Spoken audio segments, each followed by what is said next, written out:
Evening, yes, it is evening. Good evening to you all, and welcome to yet another African Youth Pulse check-in.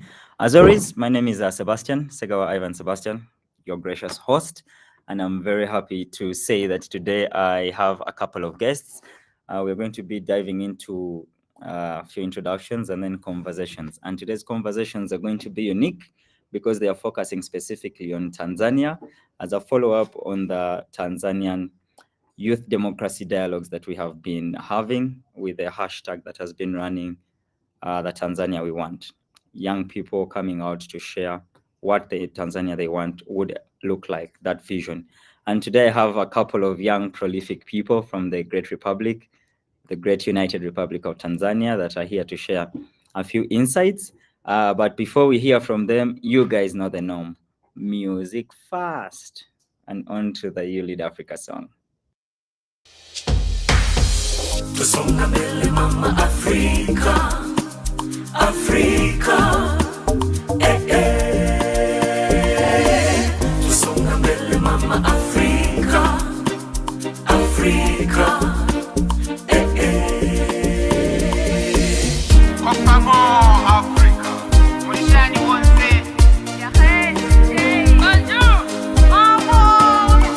from country to country, yeah, we gotta work together. We are leaders now, aiming higher for the better. Together, to make our nations greater, our sharing to empower. So you lead, I lead, we lead together. So you lead, I lead, we lead together. We will lead, we will lead. Let your dream be a reality. We will lead, we will lead. Let your dream be a reality. Yeah, listen, together we shape young men and women. With the pillars, with the future, here we are. Let's join together with ability to change communities, with love, with peace, to respond to our need, to call for unity. Africa, hear me cry, never leave me alone. As I see light in a brighter future, let's join hands for youth and women. Let's join hands for youth and So you women. lead, I lead, we lead together. So you lead, I lead, we lead together. We will lead, we will lead.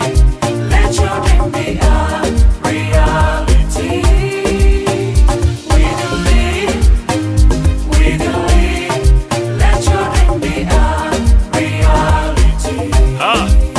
Yeah, vijana wa Afrika wote waungana, vijana vijana kutoka mashariki, magharibi, kaskazini na kusini, hata na kati, twaja pamoja ili tufanye nini? So you lead, I lead, we lead together. So you lead, I lead, we lead together.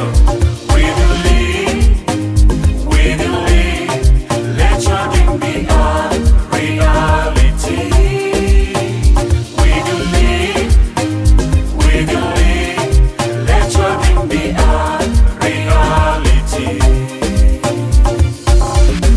Hello, kunjani? Sote bakae. Kiana. Bravo. Amahoro. Mambo.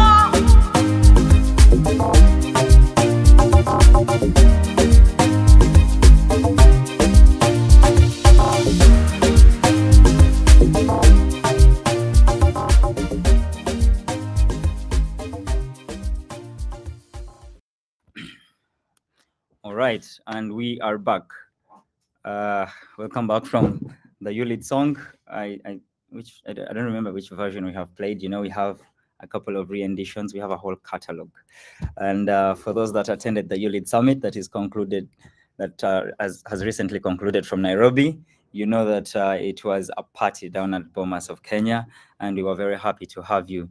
Going forward, I want to also say that we made the call for the next host city of the ULEAD Summit, and you young people of Africa spoke. The results have been locked in, and very soon the big announcement will be coming out on where ULEAD 2024, the 8th edition of the summit, will be going. Stay tuned to our socials for that information that will be coming soon.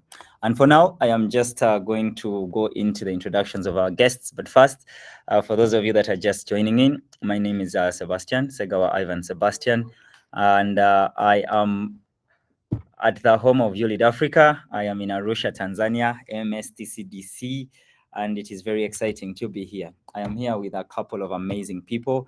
I am just going to let each of them introduce themselves and tell us what they do, and hopefully we get to hear what excites them. And specifically, I want each of them to also tell us what their current best song is, so that we get to understand who they are before we jump into conversations around democracy. I will start with my immediate neighbor here to make the introductions. Hello to all the young people around Africa, around the region, around the world, perhaps. Stephen Martin Edoru. I am a passionate young person about regional integration, and I advise the East African community through their youth engagement initiative, the Youth Ambassadors platform. And I'm happy to join in and listen into the conversation around democracy and what is being done around the region in enhancing meaningful youth participation in democratic processes. I look forward to listening to the discussion. Okay. The man advises the premium youth engagement platform of the ESC, the East African Youth Ambassadors platform. Thank you so much, Edoru Martin Stephen, for joining in. And now I'll go to my left and just have the guests there introduce themselves. Hello there. My name is Nancy Brahini. I'm from Dar es Salaam, Tanzania. I am currently a bachelor's degree student in governance and development at a university called MS Training Center for Development Corporation in Arusha, based in Arusha. I'm very happy to have been invited by Sebastian to be able to share my thoughts on this platform. So I'm happy to be here. Hi, my name is Anema Gadirasa. I'm from Moshi, Kilimanjaro. I'm a student at MS Training Center for Cooperation Development. I'm undertaking the BA program of Bachelor of Arts in Government Development. But I'm also, just like my peer, I'm also glad to be able to share my thoughts on this platform, but also to also learn and be able to with others. Thank you. Hi, my name is Irene Thomas Nsuya. I am from Arusha, Tanzania. I am here taking my bachelor program in MSTCDC, and I'm really happy to be here. Thank you. Hi everyone, my name is Junior Godfrey Kavishe. I'm a student here at MSTCDC pursuing Bachelor in Governance and Development, and I am in my third year right now, and I'm so happy to be here and share my thoughts about today's topic. Thank you. All right. Thank you so much. You guys have heard we do have majority of the people in house being students of governance, which means conversations might be a little loaded with a lot of technicalities, but isn't that what we want? Today, for those of you that don't know, for a long time we have been running, not for a long time, for the past couple of years, which is 2 years, we have been running the Youth Democracy Dialogues in Tanzania. And these dialogues were launched in the ULID Summit of 2022 last year, here in Arusha, Tanzania. And the intention is that we have been, we as ULID Africa have been collaborating with about 10 youth serving and youth-led organizations in Tanzania. And we have been working to see to it that we extend the youth voices, specifically around democracy, across the whole of Tanzania. And to this effect, I just want to mention some of the organizations that we have been working with. Tunaweza in Tanzania here, Action Aid Tanzania, Voyota, Pamoja Youth, Kijana High, AYT Tanzania, MYCN Tanzania, and of course yours truly, the One Young Africa. And this project was supported by the Embassy of USA in Tanzania. We are so grateful for that support. Support that has been directed towards creating and enhancing youth voices around democracy, creating a Tanzania that young people want. And today, that is exactly what we are diving into. And regardless of where you are in this world, regardless of the time zone you are undertaking, you know that we are Okay, you guys should know that we are in the same room, and these people are looking at me weird, which is interesting. But like I was saying, regardless of where you are, you know very well that we are in that time of the year. It is that time of the year where everyone is closing laptops, as the saying goes these days. Everyone is shutting down work to be able to return home, to speak to their families, to engage. And it is exactly from that point, the festive point, that I wanted us to start this conversation. Because you know, us as African people, when we return home, we do not stay in our houses. When we go to the villages, we do not stay in. We want to catch up with the neighbors. We want to know what went on in someone's life. We want to know what people are planning in the coming year. And that is how I bring in these young, youthful, and very, very enthusiastic young people to share with us exactly what this will look like when they go back home. Specifically, looking at enhancing and harnessing the spirit of Christmas for youth participation in democratic processes. And no, I am not talking about you going home and then starting to harass people to go and vote, or to have these conversations. No, I am talking, how can we as young people interest our colleagues, our peers, into having these democracy conversations? How do we make them fun? How do we make them work, to introduce everyone? And to that, I am just going to start with a question. I will start with you, Junior, and I will be asking. I have already mentioned that the year is coming to a close. Okay. And my question to you is, how do you feel that the holiday season can be used as a time for youth to reflect on their role in democratic processes, specifically around setting goals for contributing to governance in the coming year, considering that also elections in Tanzania are just around the corner?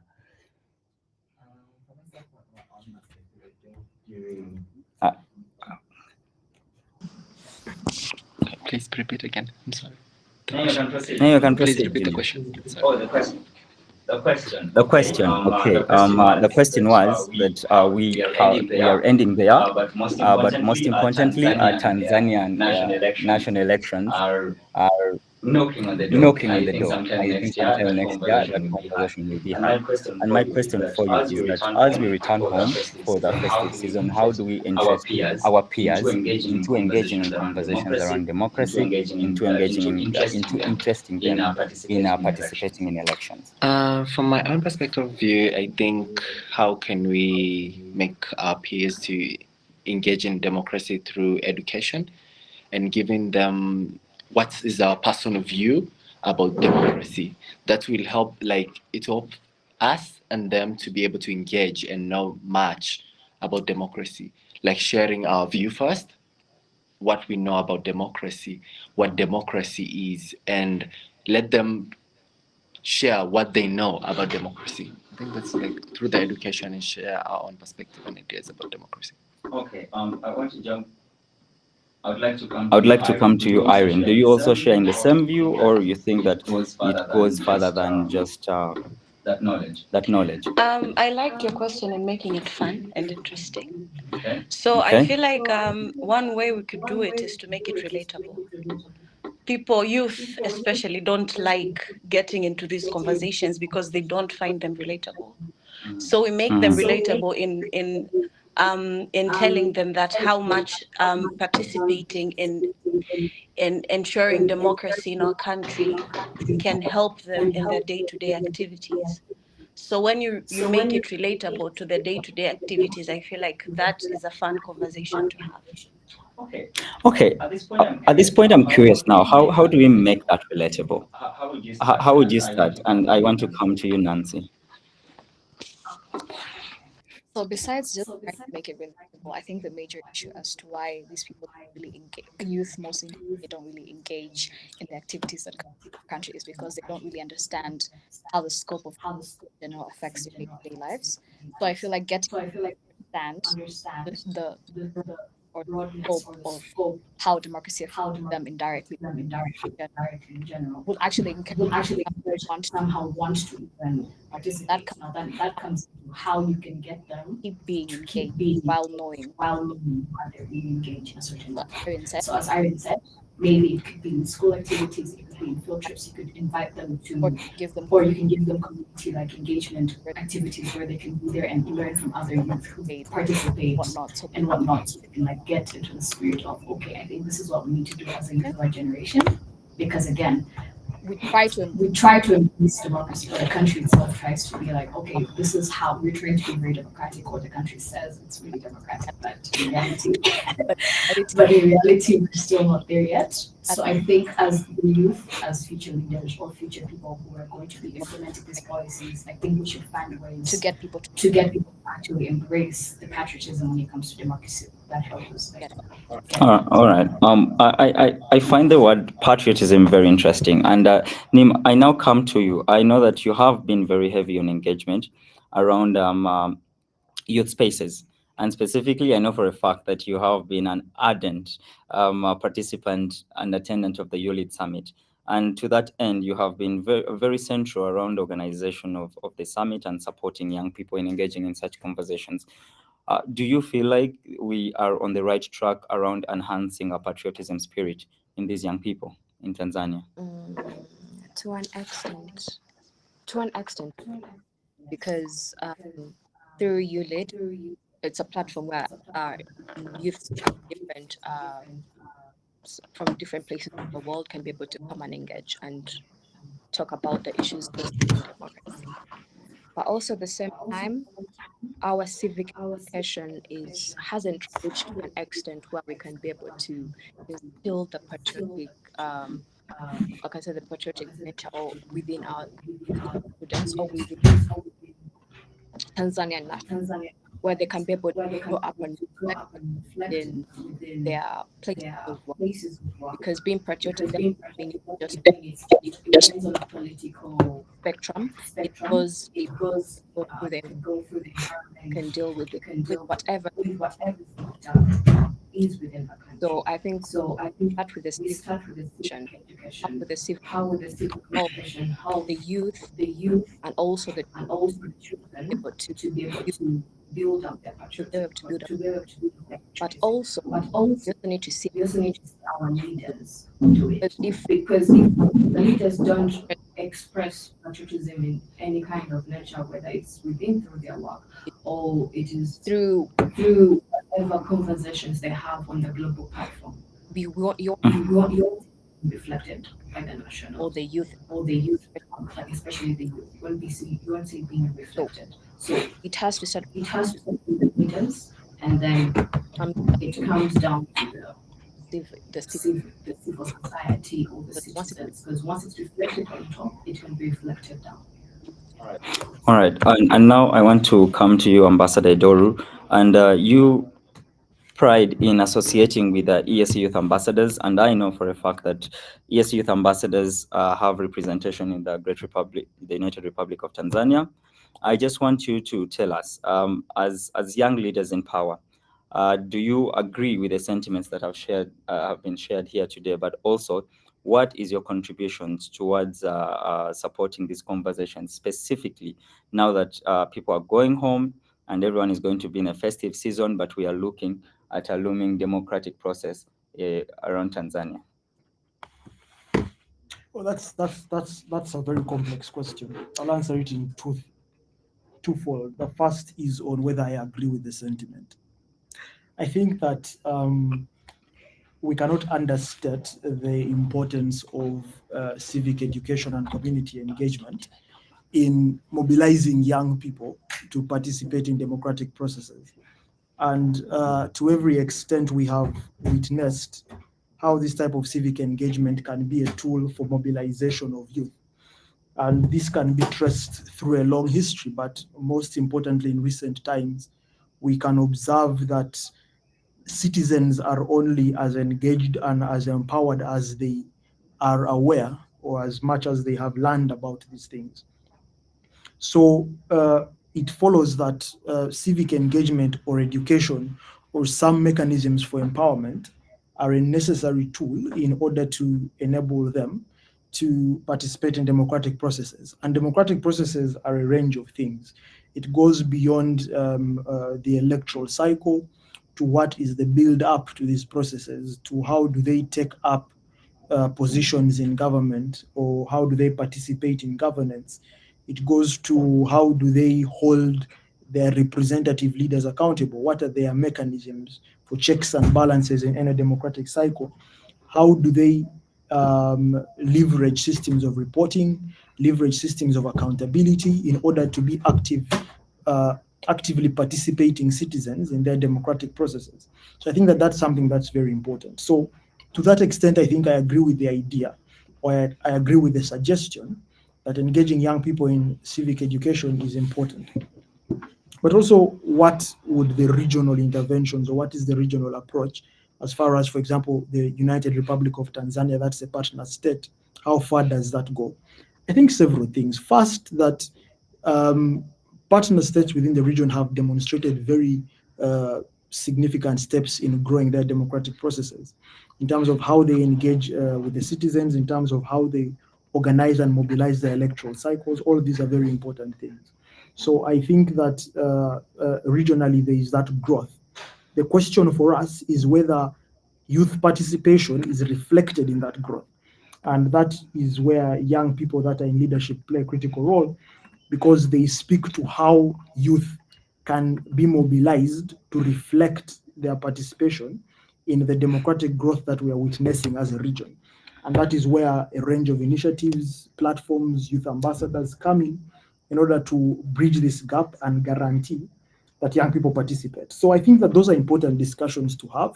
And as we phase out from 2023 and go into 2024 with the upcoming electoral cycles in all the partner states, now 8 of them, we shall continue to mobilize and seek mechanisms to strengthen youth participation in democratic processes and see young people as meaningful participants and beneficiaries of any form of democratic cycle. Thank you. All right. Thank you so much. And for those following online, we see you. We appreciate you. Keep the comments coming in. I see you, Kevin from Burundi, Emmanuel from South Sudan. Okay. And I encourage that you just keep the comments coming in, and a couple of questions are coming in and concerns. And now, and suggestions. That is interesting. I now want to invite Nancy to just engage the comments quickly, and then we shall proceed on to the next question. Okay, so I just want on and answering Emmanuel from South Sudan's question or suggestion. You said that the government should create positions for the youth in like ministries and parliament. So basically, I understand the government's position in getting youth to engage and participate, but then it comes from like the grassroots level. If the government creates a position, but the people themselves are not willing to participate, you can't really coerce them. Or if they create an environment for people to be like for the youth to be able to participate in governmental activities or political or democratic activities, and then this youth are not either well educated or well knowledgeable on what they're supposed to be doing in that position, we're not really creating a room for growth. So I understand what you're trying to say, but in Tanzania we still have a very long way to go. The government plays its role, very necessary, but then we still need people to advocate for like youth being able to actually wanting to participate. So as my colleagues had said, creating an environment where youth feel the need or understand their need for their participation within the system will help them like generally and get the government to actually bring about or implement strategies that can actually bring about growth rather than just putting it out there and hoping for the best. Okay. Thank you. We are going to keep engaging the people in the comment section. Keep those comments coming. And I also see you, Emmanuel, also added that organizing conferences, trainings in all parts of the country, including rural areas where some youth are. That is certainly something that has been making rounds from the submissions today. And now, my next question, probably the answer will be one worded, or interestingly not. I just want to ask if we all actually partake in voting, if we all execute our civic duties, or we have reservations. I'm curious. I personally do vote. When I go back to Kampala, I do vote. I will not be disclosing who I vote for, but I exercise my civic duty. Stephen, do you?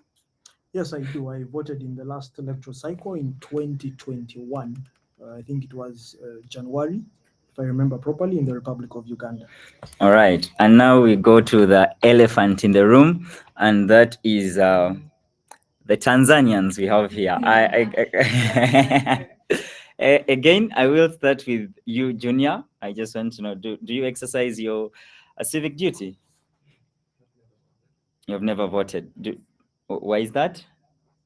Because in Tanzania it's a democratic country, Mhm. but I've never like understanding the meaning of voting while every time there is like one political party is winning every time. So even though you're going to vote on that, obviously system is going to win. Okay, that is an interesting sentiment. We are going to circle back to that. Irene? I have never voted, but I am all for voting. The last time, when it was my first time voting, it was in 2020. It was the time I was actually eligible to vote, but something happened. I went there to vote, but for some reason I was not qualified to vote. How come? Were you not on the voters register? Did you not do the due diligence? I did register, I did have the voting card, but the problem is that the place I registered, because I was in university, I registered in my university, but my university was in a different town Mhm. from my hometown. And the time for voting, I was at home. Oh. So the problem came in with, I think it was a problem of communication. Mhm. I really don't understand well, but next time I will exercise my rights. To you, I just want you to make very good friends with Junior and preach this gospel. Preach this gospel to him. I will. Okay. Nima, do you vote?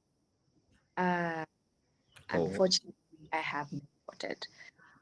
I'm all for having a civic duty as an eligible citizen, but I haven't voted. I've never voted. But reasons for that is because I do not have a voting card, and the way We were doing a follow-up. I was doing a follow-up with actually me and my relatives, we really wanted like to vote. And then they were like, this is not actually the period of which they'll be able to provide you the voting cards is not now. Mhm. And I think it was during the late president's yeah. regime, and then we're like, okay. So like when a person creates sort of a barrier, especially as you really want to perform your civic duty, and then when someone goes like, yo, you cannot be able to access this kind of service, it also affects like the sort of like a more like the morale or whatever it is that you can be able to engage in any kind of political situation in your country. Okay. Nancy. Okay, so I have only been eligible to vote from 2020, which was the first election where I was of age. But again, like my colleague, she chose to apply and get the voting card. I chose not to because, again, as Julia said, there is a sort of lack of transparency when it comes to the voting system. There's a very big question whether or not we actually have free and fair elections. Like I said, we've been a multi-party system for a very long time, but since then, only one political party has been in power. That makes you question because we see people who are very eligible to become a leader and whatnot, but then they always lose to the current ruling party. And leaving that behind, there's also what Nema mentioned, the fact that there's so much bureaucracy when it comes to getting your documentation. So I'm currently of a certain, but when I first joined the team, I went in and applied for the national identification card. That was about 5 years ago. I currently still do not have my national identification card. So that just gives like a clear picture on the systems that you have to go through to even get identification for like be able to participate. So not only is it discouraging, but at the same time, it's very, should I read? Does it really help? Is this really is my vote really going to change anything? So it gives you all that question, and then at the end of the day, you just like, you know what, I just choose no. But if the system happens to change, I think I may be influenced in the direction I'm trying to place my vote. All right. All right. I'm curious for you people watching us in your respective countries. I want to know, do you vote? And if you do, what are your reasons? If you do not, what are your reasons? I hope that all of you are eligible. And Emmanuel says that I will vote next year in South Sudan's election, and pray for us as we also pray for you as members of East Africa. Thank you so much, Emmanuel. Certainly, our prayers are with you. And if you didn't know, you are currently the chair of ESC, as the Republic of South Sudan.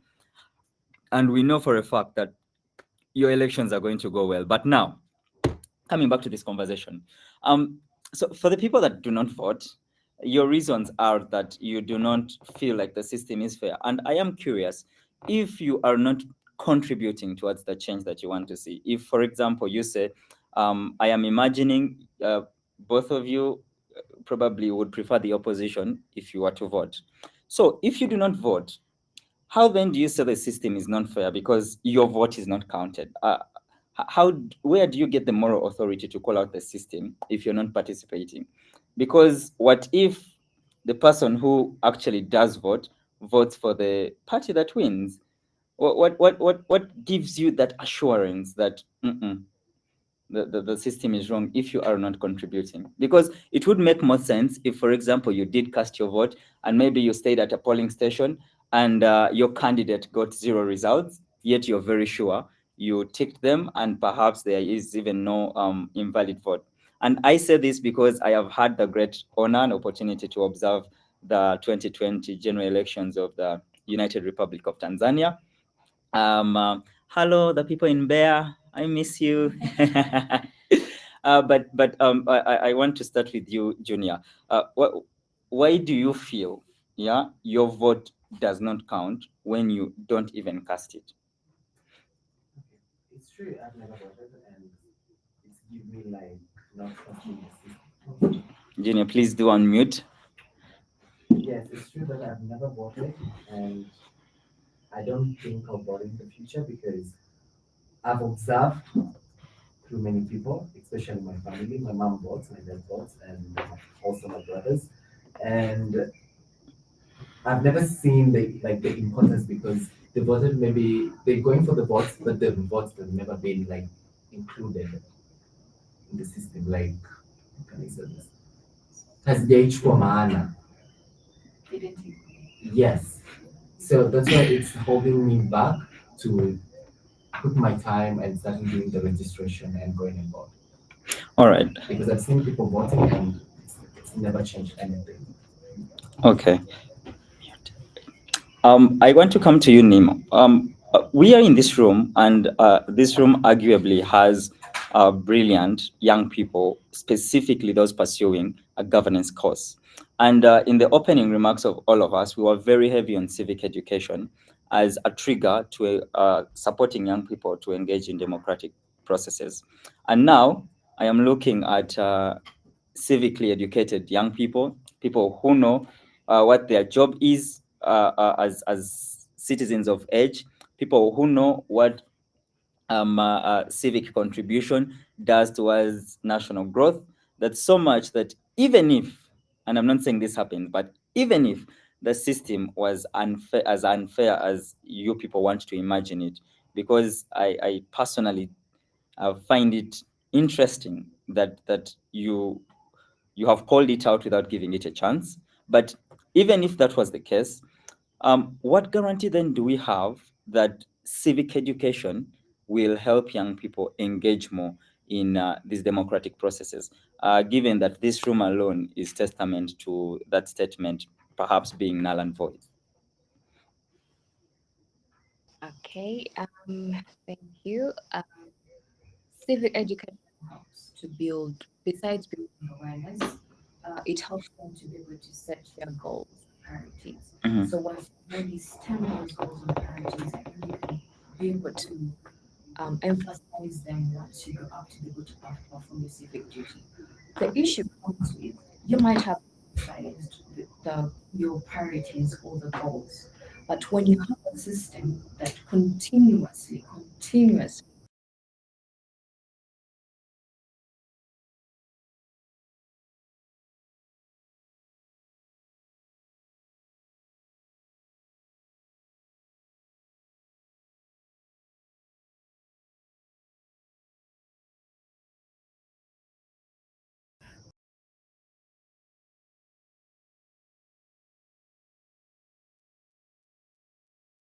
But the thing is, one thing I'm calling it in a generalized way is because Just a moment. I do think we did have a hiccup with our internet connection and our guests dropped, but I will have them back. But in the process, while I get back Nima Nancy.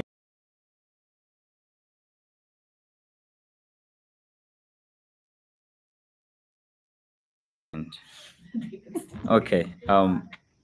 We are back. Apologies, we are having hiccups with the internet, but I'm trying to make sure that we are all settled in. I am coming to you, Irene, as we bring back the team on the left.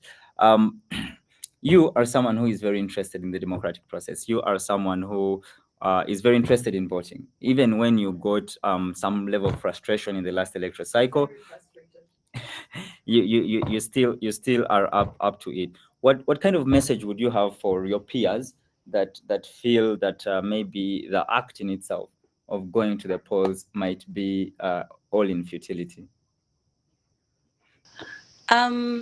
Personally, while I do in some way or other agree with what they're saying, I think we don't you don't have a position to point fingers and say the system is rigged, there's no transparency, there's no what, if you have not gone yourself and being if you're not the first one to set an example and create a change.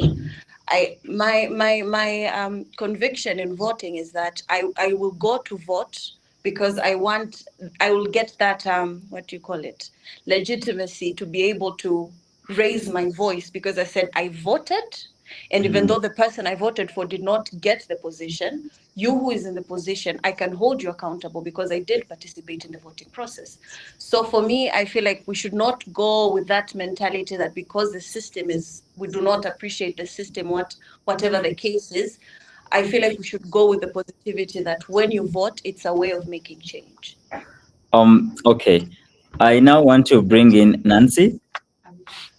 Yes, I do want to bring in Nancy. And Nancy, Irene here says that even if you are guaranteed of losing, it is still important for you to go and cast your vote, because then that gives you the moral authority to question government, to hold it accountable. I want to know, you as someone who does not engage in your civic duties, do you then where do you then draw the moral authority to call out the government, yet you did not even make the contribution towards its coming into power? Okay. First of all, so quoting me wrong again. So what I said, I only had one chance to vote at a certain election so far, as my age allows. So I'm not saying that I will not participate going forward. I'm just saying that that particular election is when I did not participate. And my reason for not participating, first of all, before I answer your question again, is because most Tanzanians, when they come of age at 18, most Tanzanian parents will view you as, why are you so engaged in political issues? Like there's this type of mindset where parents can feel like at 18 years old, you're really in a position to like question or be involved in like political affairs. So I was in school when I turned 18, but the school itself, although advocating for all this democracy and whatnot, didn't really take about consider the people who've just come of age and have not really been able to participate before, and like bring them and say, okay, do you guys want to participate? How can we help you guys to be able to participate in this democratic issue? So that was one hiccup that I had to go through when I was, regardless of the mindset, there was the issue on, yeah, regardless of the mindset that I had at the time, there was also that issue that there was not really support for me to even question, should I really? Like nobody was there to actually tell me, Nancy, I think you should rethink what you're thinking about the government, about the voting thing, because again, as you said, I need to participate. So if someone, I don't mind, again, for it to be fair, I need to accept as a minority if the leader that I want doesn't win.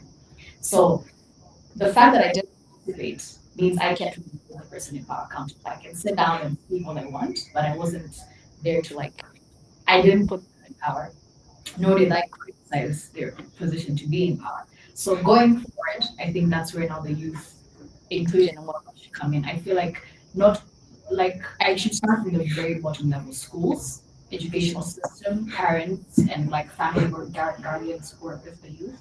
I feel like people should be educated or gotten to understand the importance of it, because we like to criticize from the outside very much. We like to sit down and talk about what's wrong, why is this person doing what they're doing, but in reality, we're not really in the position if we don't engage. So while I'm saying I didn't participate, doesn't mean I won't participate going forward. I just wish the system was a little more transparent about how these procedures go. Because again, during the electoral procedure, the electoral period, they cut off internet communication. You can't really, you don't know what's going on in the internet. So if something is happening, nobody even knows what's happening. So I think encouraging transparency during the period would give people a little more faith in the system, and people like me wouldn't go through what they went through. All right. Um, okay, that is interesting. I don't know.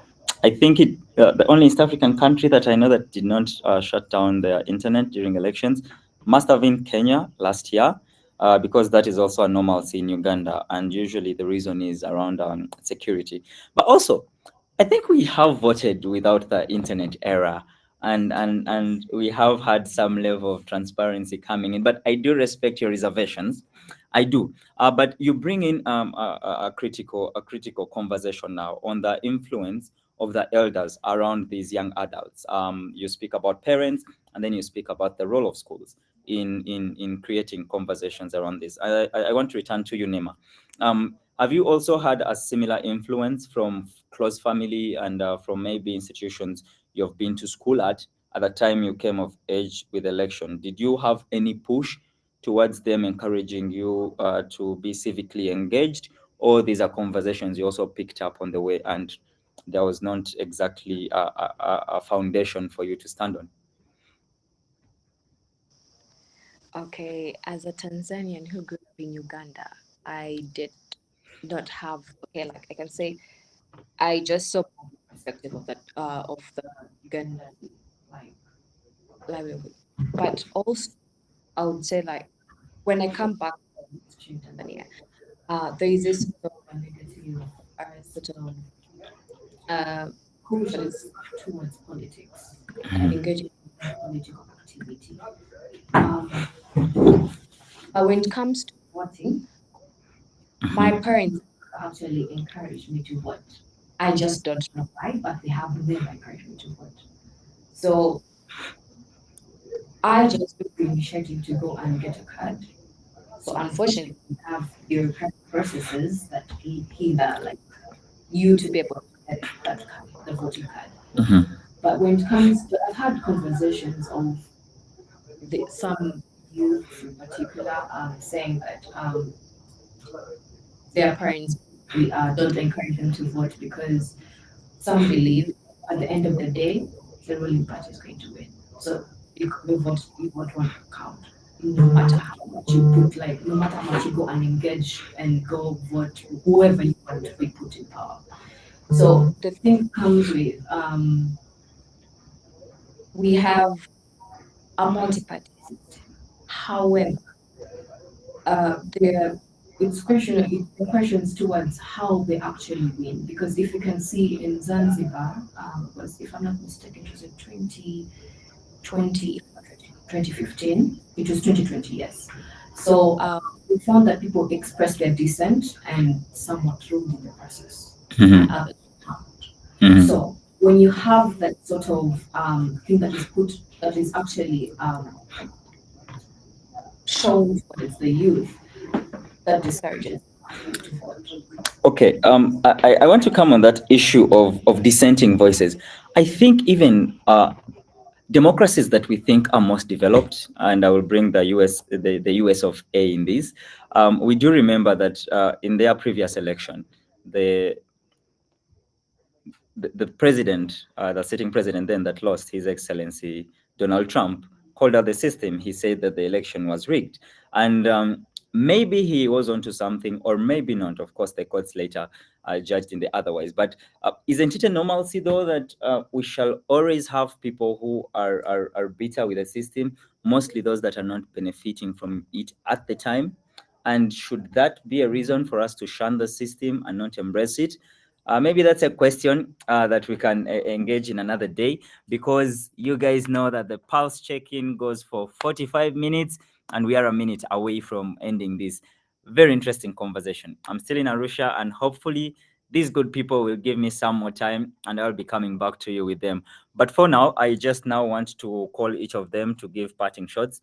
My prayer is these parting shots are going to be encouraging us to vote, or commitments that in the next electoral cycle, all of us are going to be voting.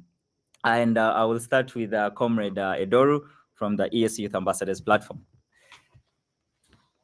Yes, I think my engagement has always been the same. I think that participation in civic duty is critical as a role of any citizen that wants to take part in the governance of their country. I think that that is not something we can dispense with. But I also remain cognizant of the challenges that young people raise and remain committed, at least in the capacity that I can, trying to devise some meaningful solutions to some of these challenges. So those will be my parting shots. Thank you so much. Thank you so much. I will come to you, Irene, now. Okay, my what I can say is that you are the change, and change starts with you. So, in participating, the little you can do, do it. The little chance you have, do your best, and that is the only way we can have a positive future. Yeah, that's my parting. Great. You are the change. You had that. I cannot top that. No, I cannot. I cannot. I will come to you, Nima, with your parting shots. My one of so for whoever has had this life about this, I love my life. But however, this is a human rights. You can't really put it out that about the Zanzibar thingy. But what I would like to extend, like what was affirmed, the youth is the change. We are the people that can bring the change now. We are the future. So in order to be the change that we want, that We need to start right now. it That is engaging in any kind of is political activity. If it's voting voting, to yes, do it. it If become it's becoming a a political. political leader, yes, do it. So just use So just use whatever platform that is available for you to be able to bring change within your country.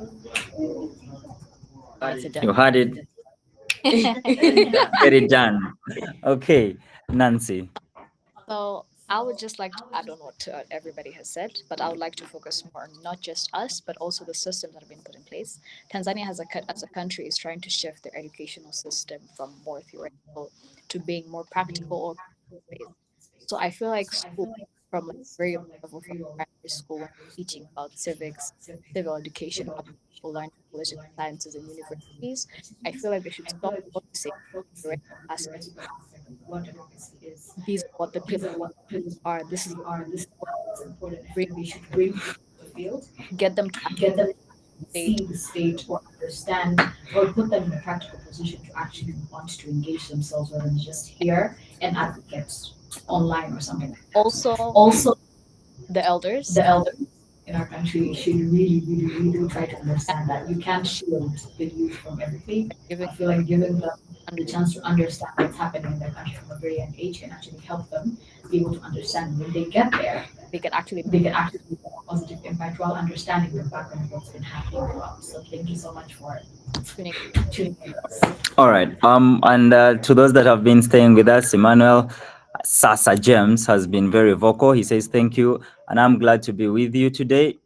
As my country is young, we need these trainings so that it can empower as many South Sudanese as it can. And we hear you. And as you lead Africa, you know we are all about hearing youth voices where the calling is coming, and you never know when we are answering that call. It could be next year. I'm not making any promises, but the call has been registered. Thank you, Emmanuel, for sharing. And for those of you that are just following in, I see following from Kenya. I'm Constant Mayende, CEO of Kamacha Company. Voting is a democratic right that ought to be exercised by all willing citizens. Thank you so much. And these are the voices I want to hear. I will repeat this part for my colleagues, Junior, Nima, and Nancy. Voting is a democratic right that ought to be exercised. And we encourage that that happens. For those of you that didn't know about the One Young Tanzania efforts that we have been undertaking, the Youth Democratic Dialogues, we invite you to check us out on Twitter at One Young Tanzania. You will be able to follow through the conversations we have had. And as we conclude, I want to say that we have been in quite the places. We have had conversations in Dar es Salaam, in Zanzibar, the Lake region, of course, Kilimanjaro, where the whole story started here in Arusha, the southern highland regions, and the southern region itself. So if we were in your place and you never got the opportunity to see us, uh, do not worry. All is not lost. Again, you can always connect with us on our socials. You can always reach out to us if you have any conversations you want to introduce or any contributions you want to make, and we shall be happy to receive and see if they are within our capacity to respond. We will most definitely do. We are happy that you have joined us, and I realize that one person did not give their parting shots. But before they come in with their parting shots, Junior, the consensus here has been that all of us, because we are civically educated, surely we need to give the system a chance before we call it out. And as you give your parting shots, apparently people have been giving commitments at next year we are voting. Let us see whether our vote won't count. But now I want to bring in Junior as he says goodbye to us and giving us our parting shots. Thank you so much for sharing the contact. Mayende, thank you. We see the contact, and our colleagues, if you want to connect, we are happy to always share our contacts and network. I now bring you in, Junior, to share your parting shots with us. My parting shot is I believe we're the future and we're the forthcoming leaders, and there's a lot there is a lot in our hands in our hands and to change maybe our countries and our communities. and And I'll try I'll try my best my best to to remove the narrative remove the narrative of not voting. Maybe next year I'll start voting and start doing that all in that all all in all, as like young like people young people in very this century, need to effort show our efforts in bringing a good governance, from starting from low ground, from the family level, from friendship and everything, so that we can build a better community. thank you. Thank you. Amazing. Amen. Who knew that we'll be ending this Youth Pulse check-in with converted souls, good people? All right. I want to say three people converted. It's not a bad day. It's not a bad day at all. I am excited. But for all of you that have been out there, I hope you have benefited from the contributions from these great people. I am so grateful, colleagues, that you have put some time aside. I know that a weekday can be very stressful, mostly for you who are extremely engaged. And I don't take for granted that you have spared this time.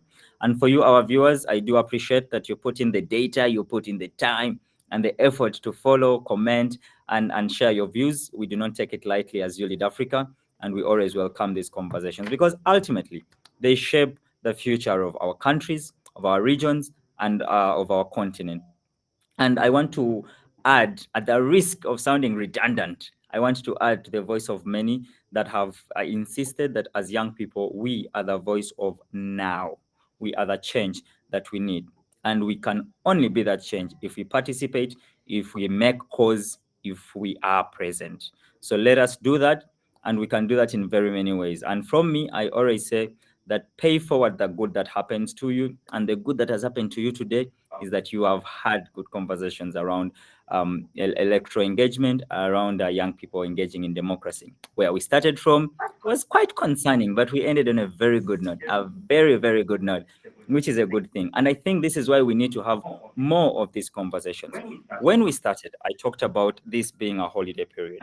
And I invite all of you parents that are following this conversation, please take some time off this holiday period, introduce your children, introduce the young people around you to conversations around democracy, to their importance of participation in national building, because ultimately everything that happens to us as citizens of any country are defined by governments, and surely we must be part of the decisions that bring these governments into power. That said, from us here at One Young Africa and the One Young Tanzania, we say thank you. And I just forgot to say that the discipline usually is that we say goodbye in our local languages. Okay, and as an East African, I will say asante. But these guys, these Tanzanian guys, surely they must have local languages. So I'm going to ask them to speak their local language, and then they can say goodbye to us in Swahili. I will start with Junior. Just tell us the language and then sign off in the language. In my mother language, saying bye, it's a ciao. Okay. Okay. I want to know this language though. You're Italian now? Kwaheri in Swahili. I don't know Chaga. Sorry. Okay, okay. Unfortunately, despite being a pare, I don't know how to say bye. But if I get a chance next time, I will say a sentence in bye in pare, but kwaheri in Swahili. Okay. I see Nancy and Nima are caucusing, uh, which is interesting, but sure, Nima, your go. Okay. Being a Tanzanian in Uganda, I didn't have the opportunity to learn Kichaga. So so that is an excuse kwangu. But very ila kwa wale ambao lala umwe lala Okay, we are overdoing it now. Okay, okay, okay. Let's see if anyone knows their local language in this room. My goodness, Nancy. It's actually very embarrassing, but I'm also from the same place Nema is. I'm Chaga of Adame, Kilimanjaro. I don't speak the language at all. I apologize, but I'll give my parting remarks in Swahili. Karibi.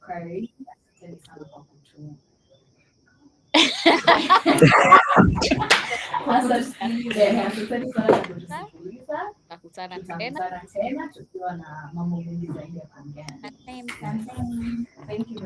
All right. Oh, Stephen, you will have to say your parting shots in your local. I really hope you know yours. Makumam from Eastern Uganda, so I'll use the informal greeting asodo. That's it. That's it. All right. Again, from me, I'm East African, and I will say kwaheri. I hope I said that right. I really did. Okay. Thank you so much for joining in today, and until next time, and next time will be very soon.